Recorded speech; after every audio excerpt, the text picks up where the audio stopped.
Les Madridistas, quelles sont les actus du côté du Real Madrid dans ce beau mardi matin? Dans cette vidéo, on fera un petit point sur plusieurs dossiers, ceux de Michael Olise, Enzo Fernandez, Denzel Dumfries, Nico Schlotterbeck et pour terminer, Eduardo Camavinga. Mais juste avant, pour tous les Madrilènes qui ne me suivent pas encore et qui ne souhaitent rien louper de l'actualité Madrid, ça se passe ici, donc n'hésitez pas à vous abonner. On va bientôt franchir la barre des 400 000 et surtout n'oubliez pas de partager la vidéo à tous vos proches qui méritent d'être régulièrement informés sur l'actualité Madrid. Allez, on enchaîne.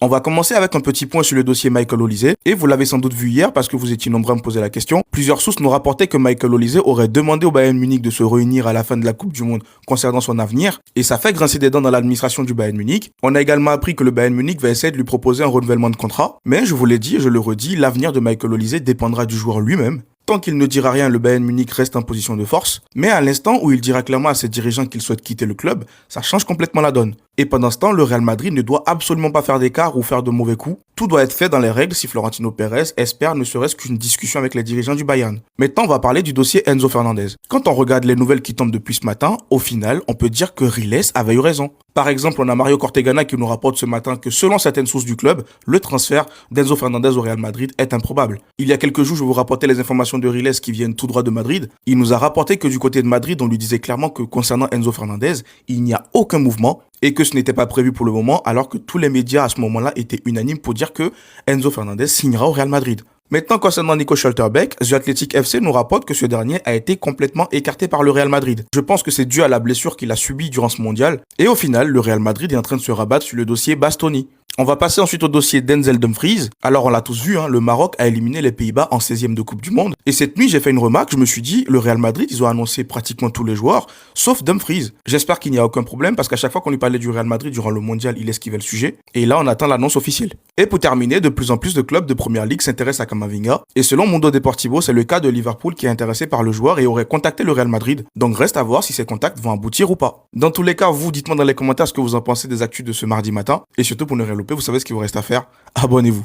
Retournement de situation dans le dossier Michael Olise. Il pourrait bien y avoir un changement d'ici la fin de la Coupe du Monde. Je te résume tout ça dans un Actu Madrid. N'hésite pas à t'abonner si tu veux rien louper de tout ça. On commence bien sûr avec le sujet du jour, Michael Olise. Il a informé le Bayern Munich qu'il veut une discussion avec eux dès la fin de la Coupe du Monde. Il veut discuter de sa situation au club. Du côté du Bayern Munich, on s'inquiète. On sait que le joueur est séduit par le Real Madrid. Le club bavarois a espéré, a attendu un engagement du joueur, a attendu que le joueur fasse un signe envers le club comme quoi il voulait rester. Il n'a rien fait de tout ça. Tandis qu'on entend qu'il y a beaucoup d'intérêt sur le joueur. On parle de nombreux clubs de Première Ligue. On parle du Paris Saint-Germain. Mais seul le Real Madrid l'intéresse. D'ailleurs, si vous voulez des maillots comme celui-ci, maillot du Real Madrid de la prochaine saison à moins de 20 €, ça se passe sur le lien dans ma bio avec le code JOGA20. Vous pouvez avoir des maillots comme ça, soit celui-ci en manche court, soit le manche long comme celui-ci à moins de 20 €. Bref, on repart sur les actus terrain. On dit que Thiago Pitarch aurait reçu 6 à 7 offres de prêt. Cependant, il ne veut pas décider de son avenir pour le moment. Gros sujet aussi sur Eduardo Camavinga. José Mourinho devrait le prendre en entretien personnel, discuter avec lui pour lui expliquer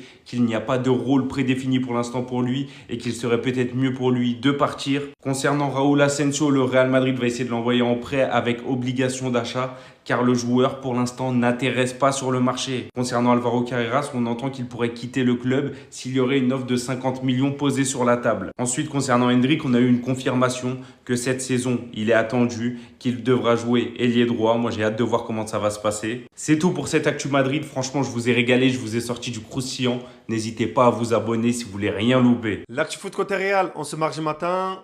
C'est parti. Le dossier Michael Olise, les amis. Tout indique que Michael Olise a demandé une réunion après la Coupe du Monde au Bayern. Est-ce que c'est pour prolonger ou alors pour parler un peu de son départ? Tout indique qu'en cas de départ, sa destination finale, c'est le Real. Et on a aussi le président du Bayern qui a pris la parole. Michael Olise, les amis. Tout indique que Michael Olise n'est pas à vendre et qu'il entretient des bonnes relations avec Florentino Pérez. De l'autre côté, on a Nico Paz qui a pris la parole suite à sa signature avec Como. Il a dit que pour lui, actuellement, c'est la meilleure décision pour sa carrière et qu'en plus de ça, c'est le club qui lui a donné l'opportunité de grandir et que aussi, il trouve que c'est la meilleure option option pour lui et pour le Real actuellement. On verra en 2027 s'il va faire son retour ou pas. Un autre dossier aussi, c'est celui de Thiago Pitars, les amis. Apparemment, il y a 7 clubs qui sont intéressés. Bien évidemment, le petit, il a beaucoup de talent. Donc, on verra bien. Ça parle des fois de prêt. On verra s'il va partir en prêt ou s'il va rester avec Mourinho. Pour moi, tout va dépendre de